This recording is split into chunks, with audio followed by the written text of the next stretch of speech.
with a very beautiful poem, Daffodils by William Wordsworth. You all are familiar with the name.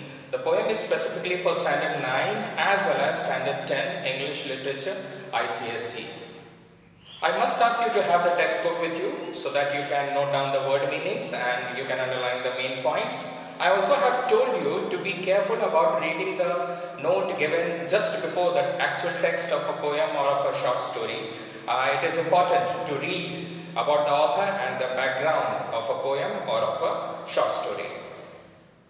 So William Wordsworth, who is a romantic poet as well as a nature lover, he uses commonplace language in his poetry. Commonplace language means the language used by common people, which makes his poem easily comprehensible, easily understandable. See, a romantic poet speaks freely of their joy or sorrow, of wonder, of fear, and they make these emotions the subject of their poetry. So Wordsworth, he used to spend his time touring places and gathering, collecting experiences about which he would write later. According to him, and especially in his specific words, poetry is spontaneous overflow of powerful feelings. It takes its origin from emotions recollected in a tranquility. It means that an object, any occasion, or any kind of experience, event in the present brings to his mind the memory of his past experience. Many of the poems of Wordsworth, including this particular Daffodils, these poems are based on remembrance of past things. So without wasting much time, we will start with the note part, the box given in your textbook, second paragraph. Once when on a walk with his sister, he came upon the sight of a belt of daffodils beside a lake with the wind blowing over the flowers. See, he took the inspiration to write this poem from such an incident when he was not alone, he was with his sister and he was touring at a place, and suddenly he came across at such a place which was filled with a huge number of daffodils, innumerable daffodils. Daffodils are yellow, bright yellow, golden yellow color flowers. They look very beautiful, and the site was beside a lake. The sight of this vast expanse of yellow flowers inspired Wordsworth to write this remarkable poem.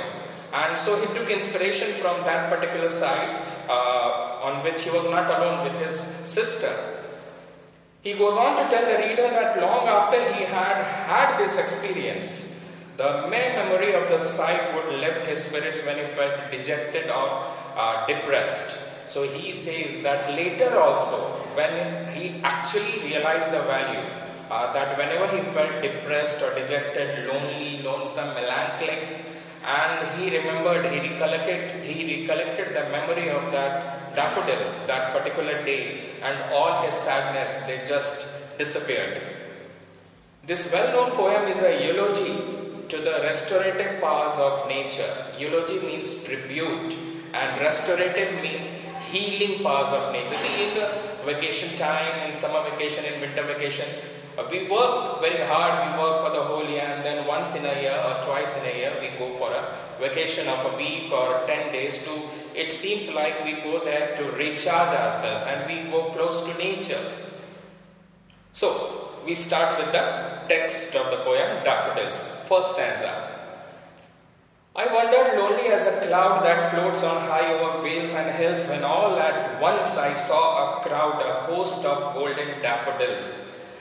Beside the lake, beneath the trees, fluttering and dancing in the breeze. So this was the first stanza. Write the meaning. Wandered means moved aimlessly, and he was lonely as a cloud. So in the particular poem, he presents himself wandering, roaming, lonely, in a sad mood, in a melancholic mood, in a depressed mood, and he compares himself with a lonely cloud.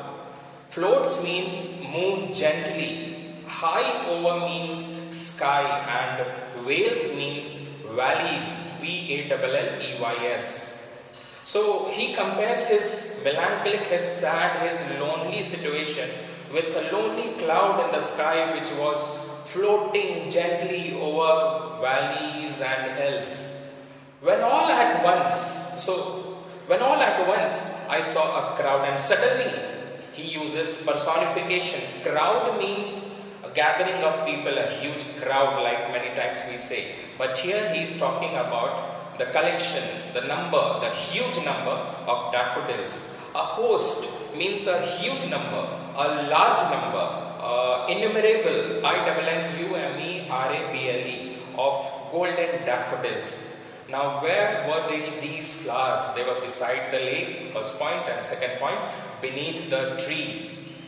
Fluttering and dancing. Fluttering and dancing means moving to and fro. They were moving to and fro in the breeze. So, in this first stanza, he uses first person to personalize what he says. Wordsworth has used first person, means he is himself present there, to give this poem a personal touch. And when he says to give more depth and meaning to his words, in the first line the speaker uses melancholic diction, melancholic, sad kind of tone to describe how he wandered lonely as a cloud, and then he shifts to an elated tone, means a cheerful, a happy tone, when he describes the host of golden daffodils. He uses descriptive imagery when he says that there were fluttering and dancing in the breeze. We immediately sense that the speaker has brought us to a kind of utopia. Utopia spelling UTOPIA. It means a world in which everything and everyone, they work in a perfect harmony, in a perfect balance. So this kind of peaceful language and the description of the beauty allows us to feel careful and to feel comfortable. Second stanza. Continuous as the stars that shine and twinkle on the Milky Way. Continuous means endless line, and Milky Way means galaxy of stars.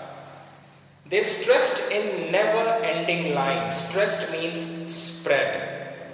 Along the margin of a bay. Margin means bank of. Bank, B-A-N-K. It doesn't mean that where we go to withdraw or deposit money. Bank means the side of a river, the side of a lake.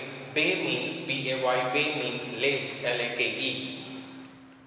10,000 saw I at a glance. 10,000 means innumerable. I already have told the spelling, INNUMERABLE. Saw at a glance. Tossing their heads in sprightly dance. Tossing means rising up and bending down. Rising up and bending down. That is the meaning of tossing. The heads in sprightly. Sprightly means cheerful or lively. L-I-V-E-L-Y. Lively dance.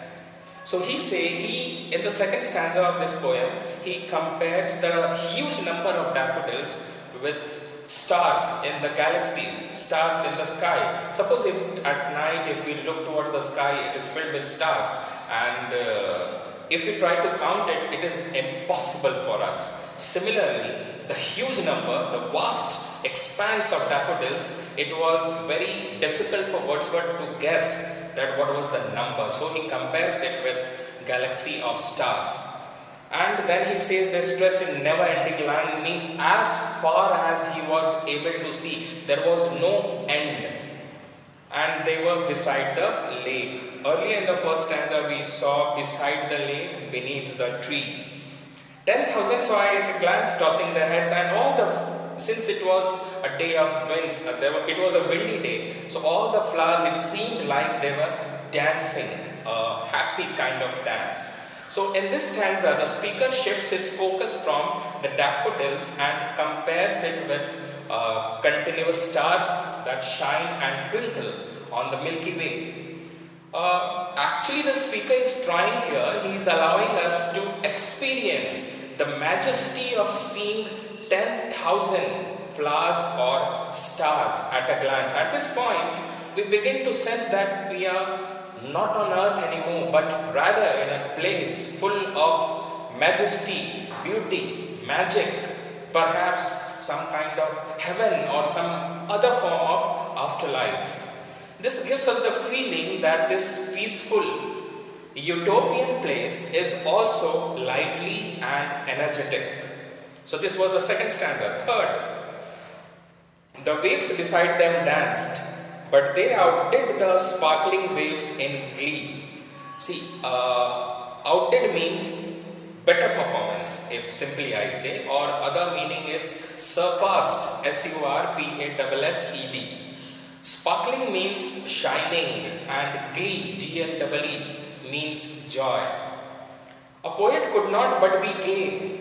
A poet could not but be gay means he could not help but be cheerful. He was enchanted in such a jocund company. Jocund means cheerful, happy atmosphere, such a lively ambience there. I gazed and gazed but little thought. So he kept on, he was so enthralled by the beauty that he could not turn his eyes. And there was only one thought which was coming to his mind: what wealth the show to me had brought. Wealth means not the monetary wealth, but riches, RICHES. So, in the third stanza, Wordsworth continues the personification, describing how the waves are dancing. So there were two kinds of dances. One, he already has said that the daffodils, they were dancing, fluttering and to and fro, dancing in the breeze. And the other dance, it was in the waves. There were ripples, there were waves in the water of the lake. But he says that in the sense of, as far as happiness is concerned, the dance of the daffodils, it was quite a better, splendid performance. So this kind of expression, it gives us a sense of peace and joy combined with lively action. The personification of the daffodils also reveal the effect on the speaker as he regards them with life. He personifies means presents them as humans and attributes to them the ability to feel happiness, glee, joy, GLEE. The speaker then shifts the focus back to himself when he says, a poet could not but be gay. This portrays the effect the dazzling daffodils had on the speaker. When he says, what wealth the show to me had brought, it shows the simple sight of the golden daffodils somehow enriched, somehow converted, somehow shifted, changed his life and brought wealth to him. The use of the word wealth reveals that sense of peace, sense of joy are worth more to the speaker than money or any worldly wealth. This also gives us the idea that some things are worth more than money and worldly goods, such as peace, happiness, a good life, a peaceful life and all. Last stanza. For often, when on my couch I lie. Couch means sofa, comfortable sofa. So later, he is describing later, in vacant or in pensive mood, that whenever he felt lonely, or pensive means sad, depressed, whenever he felt like that and he is alone and he is lying on his couch, they means the sight of the daffodils flash upon that inward eye. Inward eye means inner vision. Inner spelling INNER, vision, VISION, vision of the soul. So this is the meaning of the inward eye, which is the bliss. Bliss means happiness of solitude. Solitude means loneliness. And then my heart with pleasure fills and dances with the daffodils. So later also it happened. Many times it happened. Often it happened that he was feeling again depressed or dejected, lonely and disheartened, and suddenly the sight of the vast expanse of daffodils comes in front of his eyes. He recollects that memory, and immediately, because of the mesmerizing effect, the dazzling effect of the daffodils, his mood gets elated, his mood shifts, it gets changed. So in the last stanza, Wordsworth shifts from a peaceful, joyful tone to one of, again, melancholic, pensive thought. He also comes down from the cloud. He was like living in a utopia, and now he comes to the reality, the ground reality, the reality of the current physical state. Even though he no longer sees the dancing waves and the golden daffodils, he reveals that he will never forget them, because he says, they means the sight, the particular day's sight, flash upon that inward eye. The speaker reveals that he not only still has the memory of the daffodils, but also he has kept the memory of how they made him feel. He reveals this when he says, and then my heart with pleasure fills and dances with the daffodils. This gives us the sense that the speaker has either been dreaming or has had an experience in which he caught a glimpse of shadow, a picture of the heaven. So this was the poem. To sum up, I may say that the poet has very graphically drawn the picture of a number of fresh daffodils moving with the wind beside the rippling, R-I-P-P-L-I-N-G, rippling lake. He was filled with rapture, R-A-P-T-U-R-E, means he was like in a utopia. He was enthralled to see the natural beauty. So this poem can be compared with his another poem. If you remember, you might have studied that in your junior classes, The Solitary Reaper, in the poem he had expressed the same feeling of ecstasy and timelessness when he had seen a lonely reaper singing and doing her work in a field in Scotland. That's all. Thank you.